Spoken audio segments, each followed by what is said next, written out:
안녕하세요. 친절한 음료씨입니다. 다들 지금 굉장히 불안하시지만 괜찮으실 거라고 믿고, 지금 의료기관, 의료진들 다 최선을 다하고 있기 때문에 그래도 다른 나라들보다 잘 이겨내고 있다고 믿고 있어요.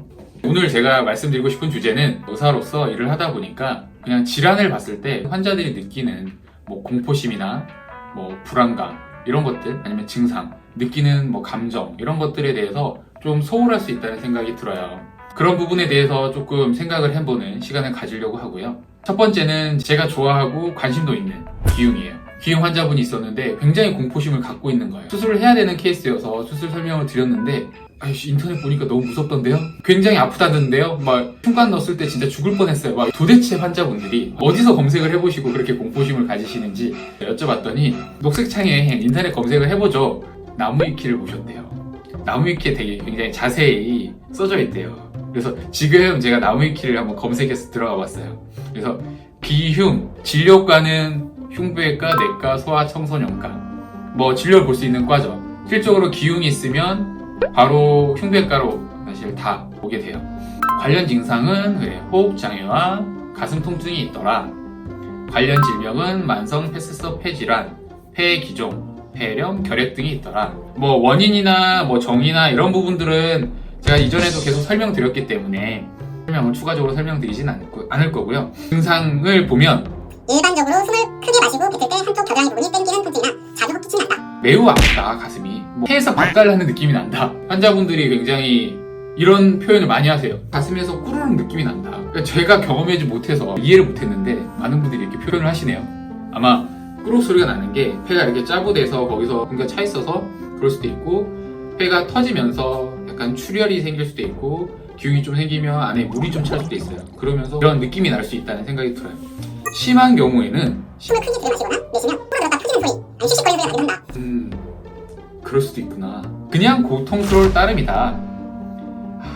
최근에 이제 어떤 분은 배가 복부부터 너무 땡겨서 아파서 오셨는데 검사를 해보니까 기흉이 확인됐던 환자분도 계셨거든요. 굉장히 다양하게 표현하시는데, 기본적으로 표현하시는 거는 호흡할 때 일단 진짜 아프다, 땡기고 뻐근하다, 또 담이 걸린 것 같다. 젊은 분들은 사실 좀 아파도 참잖아요. 그래서 여기에 좀 와닿는 게, 마치 한쪽 어깨가 뭉친 것처럼 딱한 느낌이기 때문에 담 걸렸나 보다, 시간 지나면 낫겠지 하고 방치해뒀다가 병을 치운 뒤에야 병원에 방문하여 기흉임을 알게 되는 경우가 많겠죠. 이게 진짜 맞아요. 대부분의 20, 30대 환자, 20대 사실 초중반이 많죠. 그런 분들은 젊고 건강하기 때문에 그냥 운동하고 나서 좀 담이 걸렸나 보다, 좀 무리했나 보다 라고 해서 며칠 지나서 오시는, 일주일, 2주일 지나서 오시는 분도 계세요. 그리고 기흉은 기본적으로 엑스레이로 판독이 가능하다. 맞아요. 엑스레이만 찍어도 알 수 있어요. 근데 굉장히 얇게 이제 미세하게 있는 기흉 같은 경우는 CT나 추가 검사가 필요할 수도 있어요. 그리고 그 정도의 기흉은 크게 신경 안 쓰셔도 될 경우들이 대다수고요. 그냥 시간 지나면 자연적으로 흡수된다. 좀 심각해도 완전한 절대 안정 한 달 넘게 3달 정도 기다리면 낫긴 낫는다. 맞아요. 낫긴 낫는데 완전 심각한 경우는 안 돼요. 조금 심각하지 않는 경우에는 사실 좀 시간 두고 보고 한 2, 3주 정도 봐도 점차 조금씩 흡수되는 경우들이 있는데, 심한 경우에는 흡수가 되겠죠, 시간 지나면. 하지만 폐 자체에 손상을 줄 수도 있고, 그렇기 때문에 그렇게 좋은 방법은 아니세요. 첫 발병 후 재발할 확률이 50%인데 거의 100%라고 하는 경우도 있다. 사실 여러 가지 저희가 데이터들이 있을 거 아니에요. 이게 차이가 너무 편차가 커요. 편차가 커서 첫 발병하고 재발할 확률은 그냥 뭉퉁그려서 설명드려서 한 50% 정도, 50%, 60% 정도 재발할 수 있어요 라고 설명하기도 하죠. 그래서 한 번 다시 재발하고 두 번째 재발해서 오면 거의 한 90%, 100% 재발할 수 있어요 라고 설명하시는 선생님들도 계세요. 그렇기 때문에 이렇게 표현하시는 것 같아요. 재발한 뒤에, 보통 이제 재발하고 나서 수술을 하기 때문에 재발한 경우 다시 재발 확률은 2%라고 하나, 수술만 5번 한 사람도 있는 것은 꼭 그렇진 않는 듯하다. 한두 달 사이에 3번 재발하는 경우도 있다. 다 가능성은 있어요. 다 가능성은 있는데, 재발할 확률이, 수술하고 나서 재발할 확률은 확실히 낮은 건 맞아요. 한 5% 미만이라고 저도 설명을 드리는데, 근데 수술하고 나서 재발하는 경우도 많아요. 많은 게 아니라 진짜 드물게 있어요. 저희가 CT에서 우리가 폐기포, 폐기낭 이런 것들이 발견되면 재발 위험이 높기 때문에 수술을 설명을 드려요. 제가 오늘 이제 이걸 말씀드리는 거는 흉관삭관, 관을 넣잖아요. 관을 넣을 때 굉장히 아파요. 수술할 때는 차라리 전신 마취를 하기 때문에 수술 자체의 고통은 크지 않다. 문제는 대부분의 경우 삽입한 관으로 인한 고통이 기흉의 치료 중 가장 큰 고통이다. 최근에는 그냥 기흉 자체로는 굵은 관을 삽입하진 않아요. 얇은 관을 쓰고 수술하고 나서 조금 굵은 관을 쓰는 이제 그런 트렌드이긴 하거든요. 이제 관을 삽입할 때 국소 마취 하잖아요. 국소 마취를 하더라도 정말 아파요. 왜냐면 폐를 덮고 있는, 그러니까 가슴벽을 덮고 안쪽을 덮고 있는 그 흉막이 찢어졌을 때, 흉막을 뚫고 지나갔을 때의 그 통증은 정말 어마무시해요. 진짜 힘들어하세요. 잘 참는 분들도 하시는 분들 진짜 많으세요. 관은 관대로 고통이지만 그 고통을 극대화시키는 건 바로 기침이다. 대부분의 선생님들이 기침을 열심히 시켜요. 그래야지 폐가 잘 펴지거든요.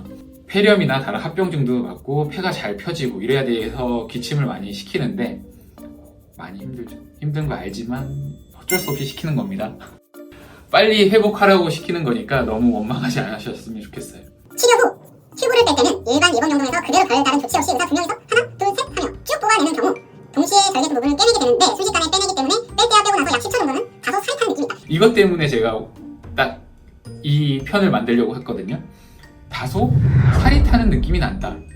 제가 경험해보지 못해서 그런 것 같아요. 관을 뺄 때 관이 가슴 안쪽에 이렇게 들어가 있잖아요. 이렇게 들어가 있는데 그게 이제 쑥 빠지는 거예요. 고무관이 살을 타고 이렇게 내려오는 느낌을 그렇게 표현한 것 같아요. 그래서 빨리 빼면 좀 타는 느낌이 날까?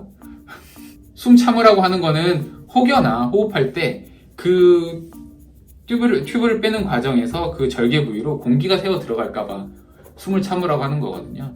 좀 아파도 잘 참아줘야지 공기가 또 들어가면 다시 흉관을 넣는 경우는 드물지만 또 산소 치료해야 되고 좀 불편할 수 있기 때문에 의료용 스테이플러로 떼우는 경우가 있는데 이게 이제 주사만 따끔따끔 거려요. 따끔따끔 거려서 불편하다고 호소하시는 분도 계세요. 그리고 침을 뺄 때도 아프니까. 스테이플러 쓰는 걸 저는 개인적으로 좋아하진 않아요. 왜냐면 스테이플러 쓰면 그 스테이플러 흔적이 좀 남아요. 저는 꺼즈로 잘 붙인 다음에 그냥 스테레스트랩이나 이런 걸로 당겨서 잘 붙여주고 그래서 한 이틀 정도 두고 보면 잘 붙어 있거든요. 대다수는. 혹여나 이제 공기가 들어갈까봐 걱정하시는 분도 있는데 거의 한 3, 4년 제가 스테이플러를 안 쓰고 있거든요. 안 쓰고 있어서 그렇게 들어가는 경우는 못 봤어요. 그리고 뭐 기압차 주의해야 한다고 하는데 그렇게 신경은 안 써요. 저는 일상생활 하는 거를 그렇게 저는 제한 두진 않아요. 제한 둔다 그래서 이게 기흉 재발이랑 크게 연관이 있을 것 같진 않고요.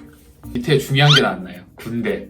환자분들이 이제 남자분들이잖아요. 대다수가 남자분들이잖아요. 저 면제 받을 수 있나요? 4급인가요? 막 이렇게 말씀을 해주시는데 7급은 어차피 재검이에요. 재검 받아야 되는 거라서 크게 신경은 안 써야 되고 이제 4급은 보통 이제 공익을 가게 되고 5급, 5급이 다시 이제 면제가 되는 거거든요. 92년도만 해도 개용술, 그러니까 재발이나 개용술만 해도 5급이었어요.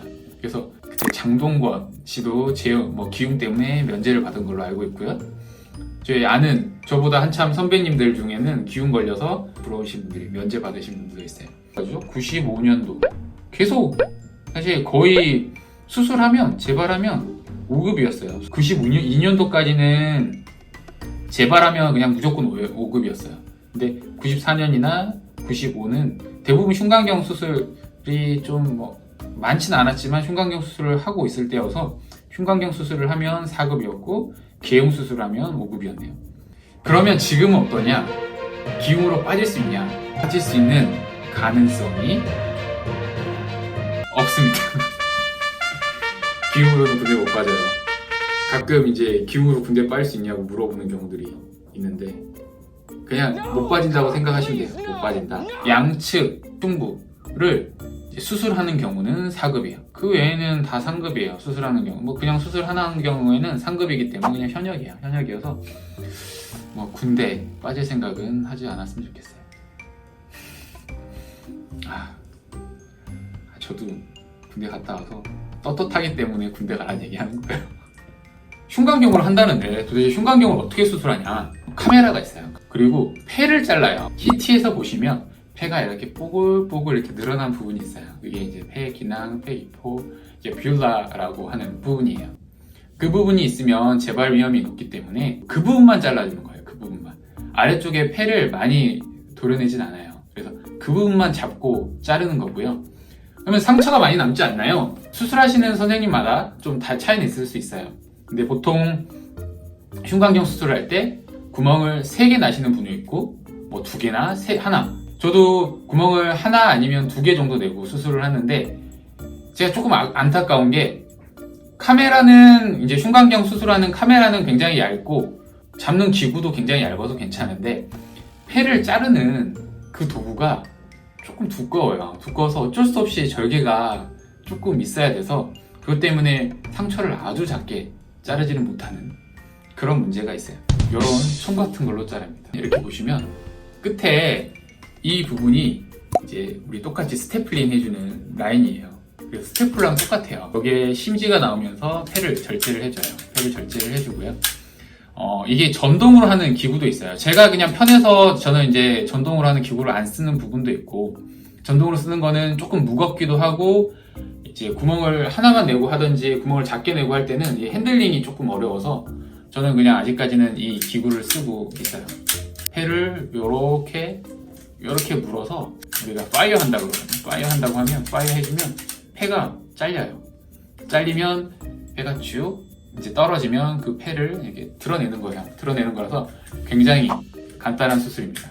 굉장히 간단한데, 하지만 이거 수술을 잘못하는 경우에는 폐 자른 부분에서 공기 누출이 생기는 경우도 있고요. 아니면 이게 너무 정상 조직을 최대한 안 자르는 게, 손상 안 시키는 게 중요한데 그 부분을 잘 못 자르면 정상 조직을 너무 많이 잘라서 문제일 경우도 있어요. 하지만 수술 방법은 굉장히 간단하다. 간단하지만 전신 마취를 해야 된다. 이제 흉배과 수술은 한쪽 폐로만 숨을 쉬게 해줘야 되는 전신 마취를 해야 되기 때문에 조금 하고 나서 목도 많이 아프고 통증도 많이 있어요. 왜냐면 이제 흉막을 찍고 이런 수술 기구들이 들어가니까 하고 나서 좀 많이 불편해요. 뭐 빨리 하시는 선생님들은 뭐 폐 자르는 거는 정말 10분, 20분 만에 끝나는 경우도 있어요. 하지만 이제 하고 나서 다른 데 새는 데가 없는지 이런 것들을 꼼꼼히 확인하는 게 중요하기 때문에 확인하는 데 좀 시간이 많이 걸리지, 입원 기간도 크게 문제되지 않으면 수술하고 나서 그 다음날 보통 이제 흉관을 빼거든요. 뭐 늦으면 하루 더 보고, 폐가 잘 잘려서 공기 누출만 없으면 수술하고 나서 하루 이틀 만에 흉관을 뽑고 퇴원할 수 있어요. 흉관만 넣어놓고 기다리면 좀 언제 폐가 아물고 언제 퇴원하는지를 알 수 없기 때문에 빨리 해결하고 가시고 싶으면 차라리 수술하세요 라고 설명드리기도 해요.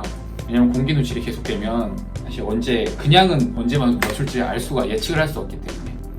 오늘은 환자분들이 좀 궁금해 하실 것 같아서, 걱정을 하시는 것 같아서 이번에 이 영상을 준비해보게 됐습니다. 코로나는 금방 물러날 거예요. 근데 아마 3, 4월까지는 그래도 좀 조심하고 좀 잠잠해질 때까지 매출이나 이런 것들을 많이 자제하시는 게 좋지 않을까 싶습니다. 모두 다 행복한 하루 되시기 바랍니다. 감사합니다.